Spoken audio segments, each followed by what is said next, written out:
আব্দুল্লাহ ইবনে উমর রাদিয়াল্লাহু তাআলা আনহু বলেন, ফারাজা রাসূলুল্লাহ সাল্লাল্লাহু আলাইহি সাল্লাম যাকাতাল ফিতরে সান মিন তামরিন আও সান মিন শাইরিন। আল্লাহর নবী যাকাতুল ফিতর ফরজ করেছেন একসা খেজুর অথবা একসা জব আলাল আব্দে অল হুররে, দাস দাসী ও স্বাধীন মানুষের উপরে, অযাকারে ওয়াল উনসা, মহিলা ও পুরুষের উপরে, অসাগিরে ওয়াল কাবিরে, ছোট ও বড়র উপরে, মিনাল মুসলিমিনা, সকল মুসলমানের পক্ষ হতে। বুখারী মুসলিম। অন্য এক বর্ণনায় এসেছে আলা কুল্লি নাফসিন মিনাল মুসলিমিনা, প্রত্যেক মুসলমানের আত্মার উপরে। এই জন্যই বিদ্বানগণ বলেছেন ঈদুল ফিতরের রাতে কোনো ছেলে মেয়ে জন্ম নিলেও তার ফিতরা দিতে হবে। যদিও ফিতরার লক্ষ্য উদ্দেশ্য তাকে ভুল ত্রুটি থেকে মুক্তি করা, কিন্তু বিবরণে বোঝা যায় একাধিক সহিহ হাদিসের মাধ্যমে মুসলিম গ্রন্থে এসেছে প্রত্যেক আত্মাকেই যাকাতুল ফিতর দিতে হবে। মহিলা পুরুষ, ধনী গরিব, দাস দাসী, স্বাধীন পুরুষ নারী, মানুষ, ফকির ভিক্ষুক, ফকির মিসকিন, ধনী গরিব, পুরুষ নারী, সবাকেই যাকাতুল ফিতরা দিতে হবে, দিতে বাধ্য। তিনি বলেন, ও আমারা বেহা আন তুআদ্দা কাবলা খুরুজিন নাস ইলা সালাহ, ঈদের মাঠে যাওয়ার পূর্বে তা বের করতে হবে। ঈদের মাঠে যাওয়ার পূর্বে তা বের করতে হবে। 15 দিন আগে বের করার কোনো প্রশ্নই আসে না। 27শে রমজানে, 25শে রমজানে ফিতরা বের করার কোনো প্রশ্নই আসে না। অবশ্যই সুন্নাত যা আগে থেকে করে আসছিলেন ঈদের দিন সকালে। নিতান্তই সাহাবী থেকে প্রমাণিত হয় যে একদিন বা 2 দিন আগে 29 বা 30শে রমজান করা যায়। এটাই সুন্নাত যে ঈদের মাঠে যাওয়ার পূর্বেই তা বের করতে হবে। আব্দুল্লাহ ইবনে আব্বাস রাদিয়াল্লাহু তাআলা আনহু বলেন, রাসূল সাল্লাল্লাহু আলাইহি সাল্লাম ফারাজা যাকাতাল ফিতরে, যাকাতুল ফিতর ফরজ করেছেন। যাকাতুল ফিতর তিনি ফরজ করেছেন সকল মুসলিম নারী পুরুষের উপরে। তো মাতাল্লি অত্তহরাতান লিসায় মিনাল লাগবে ওয়া রাফাসে অত মাতাল্লিল মাসাকিন, অবশ্যই তা মুসলিম পুরুষ নারীকে তার অহেতুক কথা ও মন্দ কাজকর্ম থেকে পবিত্র করার লক্ষ্যে। সে থেকেছে অপছন্দ কথা ও কর্ম বলে ফেলেছে, তাকে পবিত্র করার জন্যই ফিতরা ফরজ করা হয়েছে। অত মাতাল্লিল মাসাকিন, আর অবশ্যই তা ফকির মিসকিনের খাদ্য হিসাবে ফরজ করা হয়েছে। মর্মে সবাই বলতে চেয়েছে, প্রায় অধিকাংশই বলতে চেয়েছে যে ফিতরা শুধু ফকির মিসকিনকে দিতে হবে। ভারত, বাংলাদেশ, পাকিস্তানের আলেম ওলামা মনে করেন যে ফিতরা যাকাতের মতোই ফকির মিসকিন বেসরকারি কওমি মাদ্রাসা ফি সাবিলিল্লাহ হিসাবে দিতে হবে। তবে হাদিসে ফকির মিসকিনের কথাই উল্লেখ রয়েছে, আর সেটাই উত্তম হবে। জরুরি কথা, আবু সাঈদ খুদরি রাদিয়াল্লাহু তাআলা আনহু বলেন, কুন্না নুতি যাকাতাল ফিতরে সান মিন তামিন ফি জামানিন নবী সাল্লাল্লাহু আলাইহি সাল্লাম, রাসূলের যুগে আমরা একসা খাদ্য ফিতরা দিতাম। আও সান মিন তামরিন, রাসূলের যুগে আমরা একসা খেজুর ফিতরা দিতাম। আও সান মিন শাইরিন, রাসূলের যুগে আমরা একসা জব ফেতরা দিতাম। অসান মিন জাবিবিন, 1 সা শুখা আঙ্গুর কিশমিশ ফেতরা দিতাম। অসান মিন আকেতিন, রাসূলের যুগে আমরা 1 সা পনির ফেতরা দিতাম। হাদিস সহিহ। লম্বা বিবরণে বোঝা যায় মানুষ যা খাদ্য খায় সেটাই ফেতরা দিবে, এটাই উত্তম হবে। চলন্ত যেটা ভালো সেটাই ভালো হবে। এরপরে তিনি বলছেন ফাম্মা আনা ফালা আজালো কুনতু উখরিজুহু কামা কুনতু উখরিজুহু ফি জামানিন নবী সাল্লাল্লাহু আলাইহি সাল্লাম, আমি সর্বদা 1 সা বের করব রাসূলের যুগে যা করেছি। আবার বলছেন লা আখরুজু আবাদান ইল্লা সাম, আমি 1 সা ছাড়া ফেতরা বের করব না। আমি সর্বদা রাসূলের যুগে যেভাবে 1 সা ফেতরা দিতাম সেই 1 সাই ফেতরা দিব। আমি সর্বদা 1 সাই ফেতরা দিব। কাল রাজুলুন মিনাল কওমি, জনগণের মধ্য হতে একজন দাঁড়িয়ে বলল আমুদ্দাইনে মিন কামহিন, কেন অর্ধসা গম দিলে হবে না? 1.25 কেজি গম দিলে হবে না কেন? অর্ধসা 2 মুদ অর্ধসা গম দিলে হবে না? কালাল্লাহ, তিনি বললেন না, হবে না। তিলকা ফেলো মুআবিয়া, তা হচ্ছে মুআবিয়ার কর্ম। তিলকা কিমাতু মুআবিয়া, তা হচ্ছে মুআবিয়ার মূল্য নির্ধারণ। লাক বালোহা, আমি কখনো তা গ্রহণ করব না। ওলা ফালোহা, আমি কখনো সেই কাজ করব না। এটা মুআবিয়ার মূল্য নির্ধারণ। মুআবিয়ার মূল্য নির্ধারণ আমি কখনো গ্রহণ করব না, কখনো নয়, কোশ্চিন কালেও নয়। ঘটনা কি? আবু সাঈদ খুদরি রাদিয়াল্লাহু তাআলা আনহু বলেন কাদেবা মুআবিয়া মিনাশ শাম, একদা মুআবিয়া রাদিয়াল্লাহু তাআলা আনহু সিরিয়া থেকে আসলেন হাজ্জান মুতামিরান, হজের উদ্দেশ্যে অথবা উমরার উদ্দেশ্যে। ফা কাল্লামান নাসা আলাল মিম্বারে, সেদিন তিনি জুমার খুতবায় জনগণের সামনে বক্তব্য দিলেন। ফাকানা ফিমা কাল্লামা বিহিন নাসা, সেদিন বক্তব্যে তিনি বলেছিলেন মুআবিয়া রাদিয়াল্লাহু তাআলা আনহু সিরিয়া থেকে হজ বা উমরার উদ্দেশ্যে এসে মদিনার মসজিদে বক্তব্য দিলেন। বক্তব্যে তিনি জনগণের সামনে বললেন ইন্নী আরা মুদ্দাইনে মিন কামহিন মিন সামারাই শাম, আমি মনে করি সিরিয়ার অর্ধসা গম তা দিল সান মিন তামরিন, মদিনার 1 সা খেজুরের সমতুল্য। আমি মনে করি সিরিয়ার অর্ধসা গম মদিনার 1 সা খেজুরের সমতুল্য। আমি মনে করি সিরিয়ার গম মদিনার 1 সা খেজুরের সমতুল্য। ফা খাজান নাসু বিযালিকা, মানুষ এটা মেনে নিল। ঠিক আছে, তাহলে আমরা গম দিলে অর্ধসা দিব। তাই কিছু মানুষ সেই যুগ থেকে আমল করতে লাগলো।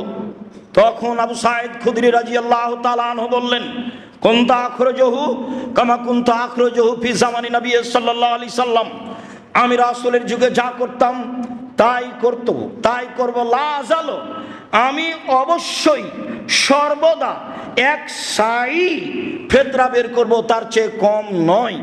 আমি মুআবিয়ার মূল্য হিসাব করব না। সম্মানিত দিনী ভাই বোন, মূল্য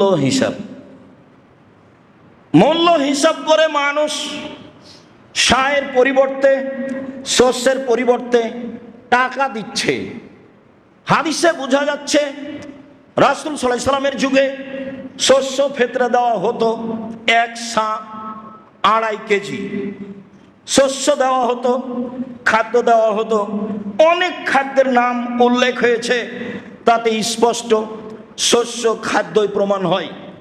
ধান দেওয়া যায়, তবে তা উত্তম হবে না। গম চাউল সবচেয়ে উত্তম হবে। অন্য খাদ্য দিতে পারেন। সা মক্কা মদিনা হেজাজের সার পরিমাণ হলো 2.5 কেজি। একশা সমান 2.5 কেজি, ইরাকের সা সমান হলো 3.5 কেজি, 3.5 কেজির অর্ধেক হলো 2.25 কেজি, 3.5 সের, 3.5 সেরের অর্ধেক হচ্ছে জি 2.25 কেজি। 2.25 কেজির মূল্য হিসাব করে যা হয়, ভারত বাংলাদেশ পাকিস্তানের শতকরা 95 জন মানুষ সেই হিসাবে ফেতরা দিয়ে থাকে, যা আপনারা দেখতে পান। একে তো মুআবিয়া রাদিয়াল্লাহু তাআলা আনহুর হিসাব, আরেকবার ইরাকের হিসাব। সেই কালে আবু সাঈদ খুদরি রাদিয়াল্লাহু তাআলা আনহু মুআবিয়া রাদিয়াল্লাহু তাআলা আনহুর এই মূল্য হিসাবের চূড়ান্ত বিরোধিতা করেছেন এবং শক্ত পদক্ষেপে বলেছেন, কখনো আমি মুআবিয়ার সিদ্ধান্ত গ্রহণ করব না, আমি মূল্য হিসাব করে ফেতরা দিব না, আমি মূল্য হিসাব করে টাকা দিব না। মর্মে আমরা বলে আসছি বলছি, কিয়ামত পর্যন্ত মূল্য হিসাবে ফেতরা আদায় করলে ফেতরা আদায় হবে না, শস্যই ফেতরা দিতে হবে, এ কথাই ঠিক। সারা দুনিয়ার মানুষ যদি মূল্য হিসাবে 3.5 কেজির অর্ধেককে মূল্য হিসাব করে ফেতরা দেয়, সারা দুনিয়ার মানুষই রাসূল সাল্লাল্লাহু আলাইহি সাল্লামের সুন্নাতকে উপেক্ষা করে চলবে। যারা অর্ধসা হিসাব করে মূল্য বের করে, তাদের এই মন্তব্য কর্ম শরীয়তকে না মানার শামিল। রাসূল সাল্লাল্লাহু আলাইহি সাল্লাম এই কাজ করেননি। সাহাবী আবু সাঈদ খুদরি রাদিয়াল্লাহু তাআলা আনহু, বিশিষ্ট সাহাবী, এই চিন্তা মতবাদের তীব্র বিরোধিতা করেছেন। সেখানে আমরা ইরাকের সা ধরি কি করে, সেখানে আমরা অর্ধসা হিসাব করে মূল্য ধরি কি করে? আপনাদের জন্য ভালো হবে কখনো মূল্য হিসাব না করা। রাসূলের সুন্নাতের প্রতি আমল করো তো। ঈদের মাঠে যাওয়ার পূর্বেই ফেতরা বের করবেন 2.5 কেজি, একশা সমান 2.5 কেজি মাথা পিছু। কারো হিসাবে 100 সমান 202 কেজি 400 গ্রাম হতে পারে, হতেও পারে। কারো হিসাবে একশা সমান 2 কেজি 600 গ্রাম হতে পারে, হতেও পারে। কেউ যদি সরাসরি এখন মক্কা মদিনা থেকে সা নিয়ে এসে মেপে দেয়, সেইটা যে শরীয়তের বিরোধী হবে তা আমরা মনে করি না। কেননা সেটা একটা পাত্রের কথা উল্লেখ রয়েছে, সেই পাত্রে চাউল কিছু কমবেশ হতেই পারে। আর যারা বলছে সেই কালের একটি পাত্র সা আমরা পেয়েছি, এইটা কতদূর সত্য সেইটা আমি নিশ্চিত আপনাকে বলতে পারি না। তবে আপনি যদি মনে করেন এখন মক্কা মদিনায় সবাই যাচ্ছে আসছে, একটা সা কিনে নিয়ে আসি, বা যারা কিনে নিয়ে এসে সেইখানে আপনি 1 সা চাউল দেন, সমস্যা নেই। 1 সা গম দেন, তাতে সমস্যা নেই। যদি আমরা মূল্য হিসাব করি খেজুরের, তাহলে এইবার যারা মূল্য হিসেবে ফেতরা দিচ্ছেন তাদের একটু বলে রাখি, একটু কথাটা উল্টে ধরেন না। সেই কালে মদিনায় গমের দাম ছিল বেশি, খেজুরের দাম ছিল কম। আজকে তো মাশাআল্লাহ খেজুরের দাম অনেক বেশি। 1 সা 2.5 কেজি দামি খেজুরের মূল্য যা, সেই মূল্য দিয়ে যত গম আসে কিনে দেন না, ভালো হয়। বিপদে পড়িয়েন না। শরীয়ত থেকে একটু এদিক ওদিকে সরে গেলে মিথ্যা কথা দিয়ে ঢাকতে হবে, মন্তব্য দিয়ে ঢাকতে হবে, জাতির কাছে দাঁড়ানো যাবে না।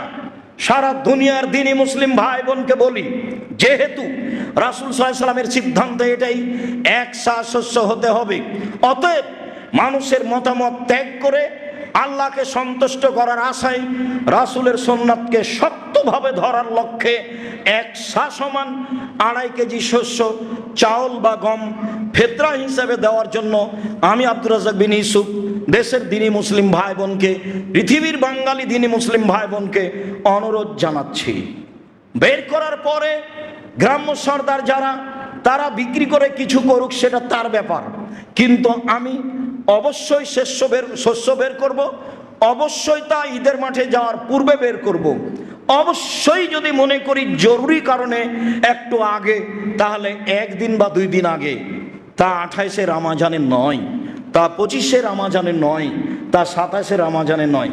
এটা তো জাকাত, এটা হচ্ছে শরীরের সিয়ামের পবিত্রতার জন্য। তা আপনার এখনো তো 15 দিন সিয়াম বাকি আছে, তা আপনি আগেই ফেতরা দিয়ে দিলেন, তো কি পবিত্র করবেন আপনি? ধর্ম পাগল হয়ে গেল নাকি? ধর্ম পাগল নয়, ধর্ম একজনের কথা দিয়ে চলে, যার নাম মোহাম্মদ সাল্লাল্লাহু আলাইহি সাল্লাম। সম্মানিত দিনী ভাই বোন, ফেতরার বিষয়টি ভালোভাবে দেখার জন্য আমি আন্তরিকভাবে অনুরোধ জানাচ্ছি। আব্দুর রাজ্জাক সাহেব, কেউ যদি ফেতরা না নেয় কি করবো? কেউ যদি না নেয় ফেলে দিন। ফেলে দিবেন কেন? গরিব মিসকিন আছে না, হয় জামিয়া সালাফে পাঠিয়ে দিন।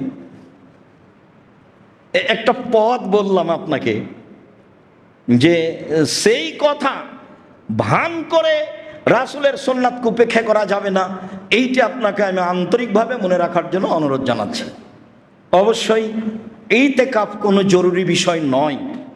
অবশ্যই মহল্লার একজনকে না একজনকে ইতিকাফে থাকতে হবে, নইলে গ্রামবাসী ক্ষতিগ্রস্ত হবে। কথাটা একেবারেই মিথ্যে, ডাহা মিথ্যে কথা ধর্মে জনগণ ছড়াচ্ছে। ইতিকাফ জরুরি নয়, ইতিকাফ ফরজ নয়, ইতিকাফ ওয়াজিব নয়।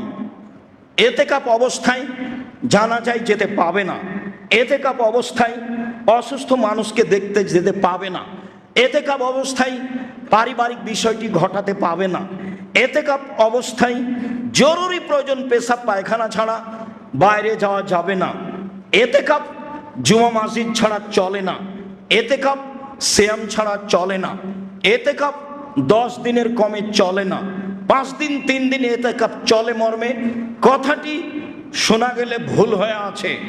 উমর রাদিয়াল্লাহু তাআলা আনহু ইতিকাফ করেছিলেন একদিন কাবা ঘরে, তা ছিল মানত।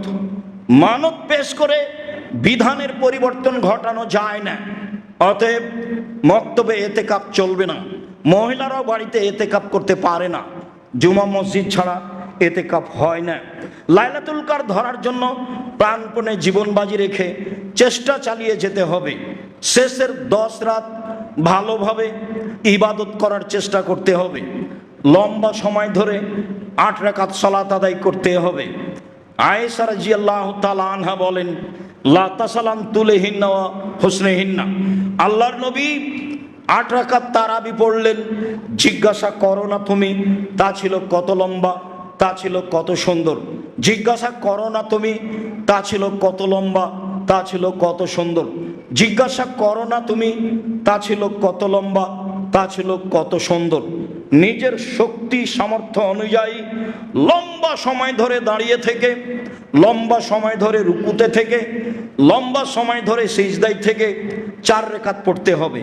তারপরে লম্বা সময় ধরে তাসবিহ তাহলিল জিকির আজকার, হাত তুলে দোয়া, কান্নাকাটি, ক্ষমা। এরপরে আবারও 4 রাকাত লম্বা সময় ধরে, তারপরে 3 রাকাত ভিতর, তার নাম হলো রাত জাগা। চাঁপাই নবাবগঞ্জে মানুষেরা এক জায়গায় হয়ে সবাই মিলে গল্প করে, মাঝে মধ্যে খায় আর রাত জাগে। এইটা রাত জাগা নয়, এটা একটা মিথ্যা প্রথা। ঢাকায় আহলে হাদিস মসজিদে জাগার রাতগুলিতে হুজুরেরা গিয়ে বক্তব্য দেয়, তারা আবার খাওয়ার ব্যবস্থা করে। বক্তব্যের কারণে হুজুরের হাতে টাকা পয়সাও দেওয়া হয়। তারা জাগার নাম দিয়ে সারা রাত বক্তব্য দেয়, মানুষেরা বক্তব্য শোনে, তারপরে ফজরের সালাত আদায় করে বাড়ি চলে যায়। একেবারে নগদ মিথ্যে, একেবারে ডাহা বিদাত। এইসব ইবাদত থেকে বেঁচে থাকতে হবে, সাবধান। রাত জাগার অর্থ এইটা নয়। রাত জাগা লম্বা সময় ধরে এই 8-3-11 রাকাত সালাত আদায় করা। 20 রাকাত সালাত আদায় করবেন, ক্লান্ত হবেন, রাইফেলের গুলির মতো সিজদা রুকু করবেন, তাতে আল্লাহকে কতটুকু সন্তুষ্ট করতে পারবেন ভাবা উচিত। আমি আপনি আমার দিনী ভাই, আপনি আমার দিনী বোন, আপনাকে আমি কটাক্ষ করে কিছু বলতে চাইনি, আল্লাহ মাফ করুক। তবে আপনি যেভাবে 20 রাকাত পড়েন তাতে আপনিও জানেন, লোকও জানে আপনার অবস্থা। আবার খতম তারাবি একটা বিদাতি পদ্ধতি। খতমের নামে কোথায় যে পড়লো কোরআন মাজিদ, আর কোথায় যে গেল, আর কত এমামে যে কি করলো তার কোনো হিসাব থাকলো না। সকালে বলল যে তারাবি খতম তারাবি পড়েছি, এমামকে এত টাকা দিয়েছি। আসলে কি ধর্ম এরকম? জি না।